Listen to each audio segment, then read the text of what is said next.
Hola, bienvenidos a mi canal de operadores financieros. Yo soy Jorge Lucho Consolar y este es el segundo video de una colección titulada Crónica anunciada de la Tercera Guerra Mundial. Cómo Rusia y China pelearán contra Occidente en Latinoamérica.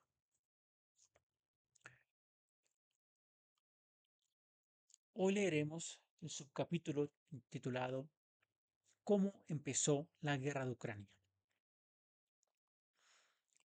La guerra de Ucrania es un proceso cuyos orígenes son visibles en 1994 en la doctrina Clinton. La expansión de la Organización del Tratado del Atlántico Norte, OTAN, por toda la Europa Oriental y hasta Eurasia Central. El rollback o expulsión de Rusia, es decir, que debería Rusia quedarse aislada del mundo, de Europa, del Medio Oriente y del Extremo Oriente. El proceso siguió desarrollándose hasta el 2004, un año fatídico. Este año, la OTAN y la Unión Europea integraron las tres pequeñas repúblicas bálticas de Lituania, Letonia y Estonia, que habían sido parte de la Unión Soviética durante 50 años y que tenían una frontera directa con Rusia de unos 850 kilómetros y una población, incluyendo muchos rusos y rusófonos, ciudadanos rusos, apátridas y ciudadanos de los dichos países. La OTAN y la Unión Europea entonces se infiltraron así profundamente adentro del mundo postsoviético. Todo lo que hicieron en las repúblicas bálticas había de exportarse a las otras repúblicas de la ex Unión Soviética. Las repúblicas bálticas eran nada más que el laboratorio y entonces el propulsor geopolítico para conquistar políticamente el territorio soviético contra Rusia. De inmediato, se inició una serie de revoluciones coloradas en los países del mundo postsoviético: Ucrania, Georgia, Moldavia, Uzbekistán, Kirguistán, etc. En Ucrania se llamó la Revolución Naranja. ¿Qué es verdaderamente una revolución colorada? De hecho, es un acontecimiento que se refiere a Gene Sharp, el teórico estadounidense del derrocamiento de gobiernos autoritarios o antioccidentales por medios más o menos pacíficos. Manifestaciones masivas, supuestamente no violentas y supuestamente espontáneas, huelgas, movimientos estudiantiles, acciones de desobediencia civil, etc. Pero de hecho, a menudo se convierte en una guerra civil con intervención extranjera. Así que la definición general es desestabilización de un régimen verdaderamente nacionalista, no alineado con las potencias norteatlánticas en nombre de una democracia teórica por medios legales y ilegales. Con una organización transnacional muy fuerte, la utilización de los medios de comunicación más modernos y a menudo una dimensión simbólica retrógrada, retomando banderas del periodo anterior, pero esto no es sistemático, y anticomunista o antitercermundista. La única diferencia, muy ligera, con un golpe de Estado clásico es que se disfraza de levantamiento popular poco espontáneo, pero eso depende. Y que en los primeros días son los estudiantes, a veces poco numerosos, los que dan al movimiento un color simpático para las cámaras. Por definición, una revolución colorada es vista con entusiasmo por los periodistas norteatlánticos. Aquí algunos ejemplos. La primavera árabe, con el caso de Libia, que no tiene nada que ver con un levantamiento popular. La plaza de Tiananmen, en China. El mayo de 1968, en Francia, contra el presidente de Gaulle. La Revolución de Claveles en Portugal, organizada por los servicios secretos portugueses. El derrocamiento de Arbenz en Guatemala en 1954, etc. De hecho, desde los primeros casos en los años 1950, las revoluciones coloradas se convirtieron en un fenómeno perfectamente mundial en todos los continentes. A menudo se añade también una dimensión étnica o regionalista, porque las revoluciones coloradas proceden generalmente de los bordes y no del centro de la sociedad, es decir, de las periferias étnicas y sociales, suburbios, fronteras, colonias, que son territorios de crisis y de enfrentamientos frecuentes con poblaciones más rebeldes y más violentas, es decir, capaces de acción golpista. Lo esencial de la definición son las manifestaciones populares o supuestamente populares y el derrocamiento, con éxito o sin ello, de un poder que no agrada a los norteatlánticos. También un escenario muy clásico de democracia liberal, especialmente liberal contra dictadura. De igual modo, podemos observar en la práctica de las revoluciones coloradas el papel predominante de las elecciones y del fraude y la manipulación que las rodean, y además el papel de los diplomáticos nacionales que casi siempre les apoyan desde el extranjero. En el caso de Ucrania, se trató de cambiar el gobierno elegido por un gobierno nuevo con teórico apoyo popular, pero sobre todo con apoyo norteatlántico, otanista. Ya se trataba de establecer la OTAN en todos los países postsoviéticos. GUUAM. G para Georgia, U para Uzbekistán, U para Ucrania, para Azerbaiyán, M para Moldavia. De inmediato, en 2004, Ucrania empezó también una verdadera revolución historiográfica en las escuelas y en los medios de comunicación modernos, transformando la visión ucraniana del muy reciente y bien conocido pasado soviético como una dictadura exterior rusa. ¿Fue el periodo soviético una dictadura exterior rusa en Ucrania? No, absolutamente no.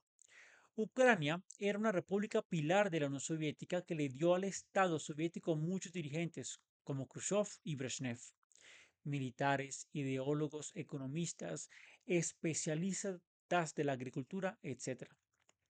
Fue Ucrania con Rusia quienes fundaron la Unión Soviética en 1922, perdón, y quienes juntas destruyeron la Unión Soviética en 1991.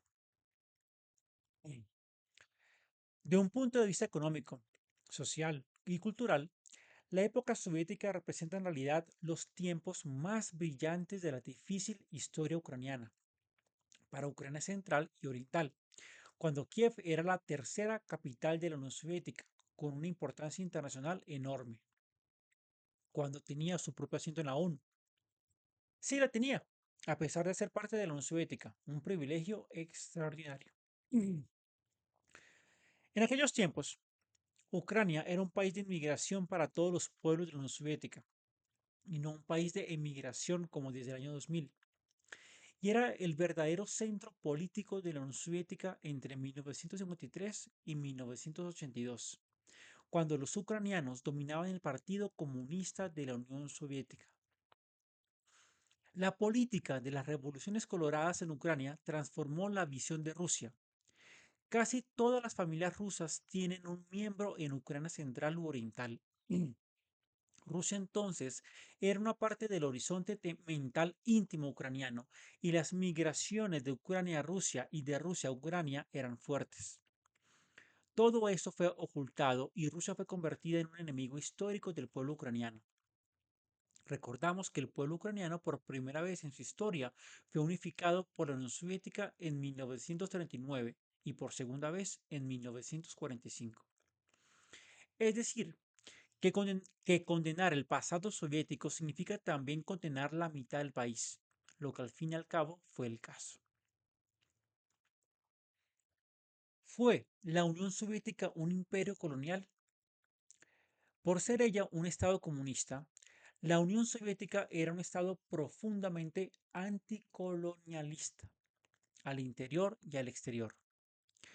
Sus primeros años fueron dedicados, por extraño que parezca, a la lucha contra el nacionalismo ruso, es decir, a la lucha contra la influencia dominante de la etnia rusa en todas las periferias de la Unión. Esta lucha significó que el poder central de la Unión definía etnias sobre criterios culturales y lingüísticos. Cada grupo étnico recibía un territorio propio cuyo núcleo era étnico para desarrollar su lengua y cultura independientemente de la cultura rusa. Según el tamaño demográfico de la etnia, existía una jerarquía entre entidades políticas étnicas territoriales de varios niveles, repúblicas étnicas constitutivas de la Unión Soviética, repúblicas autónomas, regiones autónomas, distritos autónomos.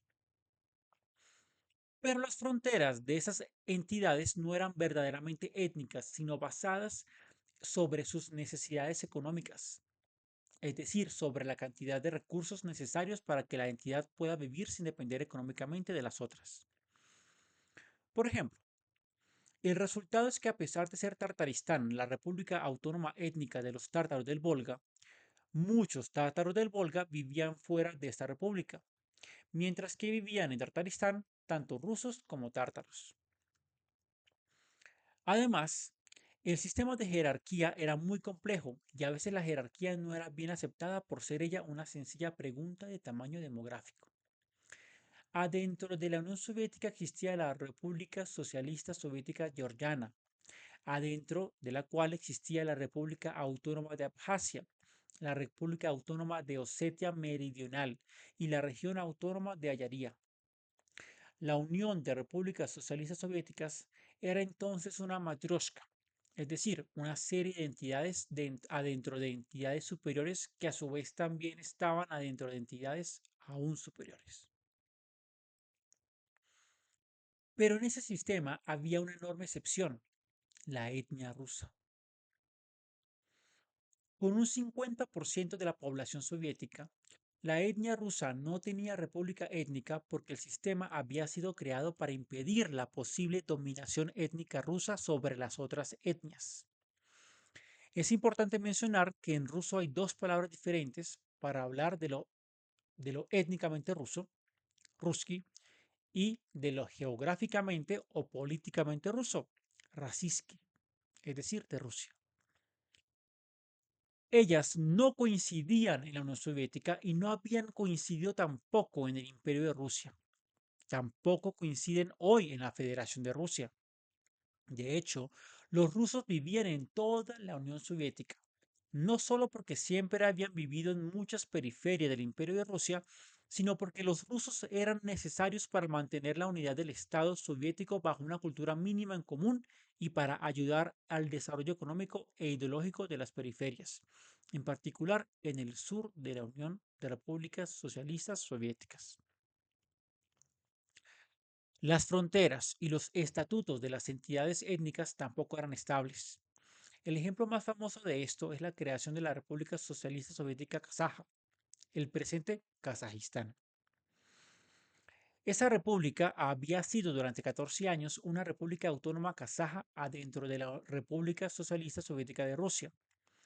En 1936, ella fue convertida en una república socialista soviética, es decir, en una república constitutiva directa de la Unión de Repúblicas Socialistas Soviéticas, independientemente de la República Socialista Soviética de Rusia.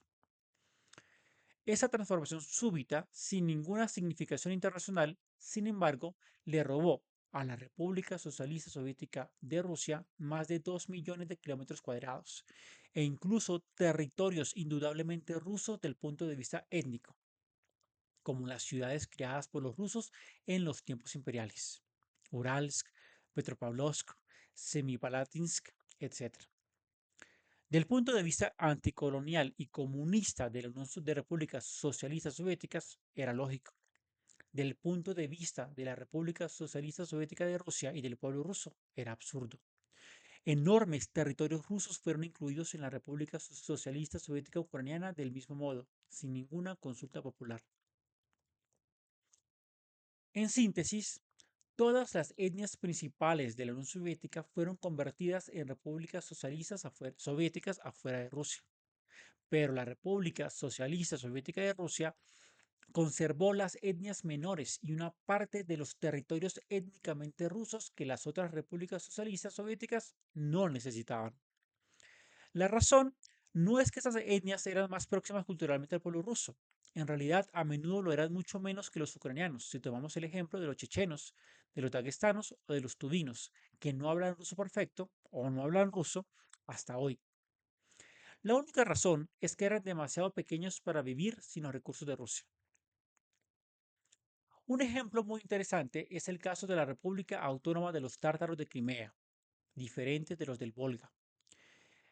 Ella existía como territorio autónomo de un pequeño pueblo, entonces era parte de la República Socialista Soviética de Rusia desde 1921. En 1944, el pueblo tártaro fue expulsado a Kazajistán por haber tenido relaciones con los ocupantes alemanes. Entonces, Crimea se transformó en una sencilla región étnicamente rusa. Y según la lógica de la lucha anticolonial, ella podía entonces quitar la República Socialista Soviética de Rusia para ser parte de Ucrania, ya que Ucrania la necesitaba. Es decir, que la mayoría local rusa no tenía ninguna importancia en la Unión Soviética. Al contrario, el hecho de que la República Socialista Soviética de Rusia siguió teniendo derechos sobre Crimea fue por la razón que la República Autónoma de los Tártaros de los Tártaros de Crimea fue restablecida cuando los tártaros pudieron regresar. En síntesis, si no hubieran vivido los tártaros de Crimea en su región, quizás Crimea nunca hubiera sido parte de la República Socialista Soviética de Rusia. No habría tenido ningún estatuto especial y los derechos legales y administrativos soviéticos de Rusia sobre Crimea no hubieran existido en absoluto, fuera de la base militar de Sebastopol. Solo en 2014, otra lógica basada sobre la voluntad de los habitantes y de la mayoría étnica local empezó a cambiar la herencia soviética de los asuntos étnicos. Sin embargo, hasta hoy en día, Rusia vive bajo un sistema basado sobre la misma herencia. La Constitución rusa reconoce únicamente un pueblo multinacional de Rusia. Reconoce varias repúblicas étnicas para el desarrollo de los pueblos periféricos, mientras que no reconoce un pueblo étnico ruso. Fundamentalmente, nadie preguntó qué territorios necesitaba Rusia para el desarrollo del pueblo ruso. Entonces, la frontera de la República Socialista Soviética de Rusia, que en 1991 se convirtieron en las fronteras internacionales de la Federación de Rusia, fueron definidas como las fronteras que las otras repúblicas necesitaban para su propio desarrollo. Eran las fronteras que necesitaban las repúblicas socialistas soviéticas de Estonia, Letonia, Lituania, Bielorrusia, Ucrania, Georgia, Azerbaiyán, Kazajistán, pero no eran en absoluto las fronteras que necesitaba la República Socialista Soviética de Rusia ni el pueblo ruso. Así nació el problema que vemos a todas las fronteras rusas. El territorio de la Federación de Rusia no incluye 20 millones de rusos étnicos que viven afuera porque la federación fue definida fuera de la definición de un Estado ruso, como la parte central resultante después de la definición de todas las repúblicas étnicas autónomas de la periferia. De cierto modo, la Unión Soviética y Rusia siempre nos enseñan a todos las consecuencias del pensamiento moderno de la protección y de los derechos exagerados de las minorías frente a la mayoría. Ese pensamiento siempre resulta en tragedias en el largo plazo. Todas las guerras del mundo postsoviético vienen directamente del sistema étnico soviético. Las guerras de las repúblicas étnicas de Abjasia y de Osetia del Sur contra Georgia desde 1992 y hasta 2008, la guerra de Ucrania, las guerras entre Azerbaiyán y Armenia, que empezaron antes de la caída de la Unión Soviética y que siguen repitiéndose hoy. Al conocer esta historia, se entiende una parte de la paradoja soviética. La Unión Soviética era un tipo de imperio ideológico y territorial, pero anticolonialista, y de cierto modo étnicamente antirruso o suprarruso, superior a la etnia rusa. A pesar de tener su capital en Moscú, de ser el heredero de la historia, de la cultura rusa y sobre todo de la lengua rusa. Por otra parte, la Unión Soviética no fue completamente la antítesis del Imperio ruso, ya que este imperio tampoco había sido un imperio colonial, con una breve excepción en las tierras kazajas entre 1894 y 1917. De hecho, como el Imperio Otomano, las élites del imperio dicho ruso, en realidad Imperio de Rusia, frecuentemente eran extranjeras o de origen étnico no ruso y no ortodoxo, sobre todo alemán, polaco, tártaro, georgiano, etc. La razón de esto era política y económica. Los rusos étnicos nunca tuvieron ni una dominación política muy fuerte ni las capacidades administrativas para gobernar solos la totalidad de un imperio tan inmenso. Al mismo tiempo, los territorios étnicamente rusos eran tradicionalmente poco desarrollados, con densidades débiles.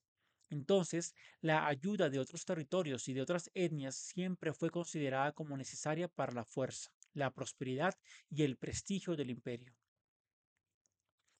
En estos asuntos, la Unión Soviética no cambió mucho la situación que ya existía, sino que la ahondó con la creación de repúblicas étnicas. En política exterior, la Unión Soviética aplicó el anticolonialismo en el mundo entero, bajo la ideología del comunismo, es decir, de la lucha de los pueblos proletarios y dominados contra las potencias coloniales capitalistas. Esto significó que la Unión Soviética apoyó los movimientos de liberación anticoloniales y nunca creó colonias. Ningún de los aliados de la Unión Soviética, que a menudo llamamos satélites, puede considerarse como una colonia, que sea en Europa, en Extremo Oriente, en África o en las Américas. Polonia, Vietnam, Angola, Cuba adoptaron el modelo soviético, recibieron consejeros soviéticos muy influyentes, de cierto modo dependían de la Unión Soviética, pero ella no explotó la riqueza de sus aliados y no creó ninguna jerarquía étnica interna como lo hicieron los ingleses, los franceses o Estados Unidos. Muchas gracias por ver este video. Nos vemos en el siguiente episodio. Hasta luego.